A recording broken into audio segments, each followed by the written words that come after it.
Magandang umaga po mga ka-STL. Narito na po ang resulta ng STL Bataan para sa araw na to. First draw January 16, 2025. Araw ng Huwebes. Naway ang mga natayaan nyo pong mga numero kanina ay manalo nawa ngayong umagang ito 11 AM. Kaya't kunin nyo na po ang inyong mga tickets.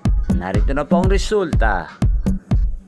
Ang mga numerong nanalo sa STL Bataan ngayong umagang ito, January 16, 2025, 11 AM. First draw result, 20 at 38 in exact order. Sa lahat po ng tumaya kanina sa STL Bataan para sa first draw ng 20 at 38, congrats po sa inyo. Panalo po kayo again, 20 at 38. At ngayong umagang ito sa STL Bataan, natin pong shoutout si Kuya Mandeng ng Bataan.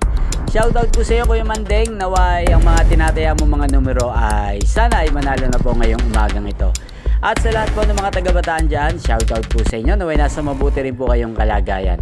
Hindi pong napanood ang resulta ng STL Bataan sa channel na to, Roderick Hernandez TV. Magkita-kita pong muli tayo mamayang alas 4 ng hapon. Thank you for watching.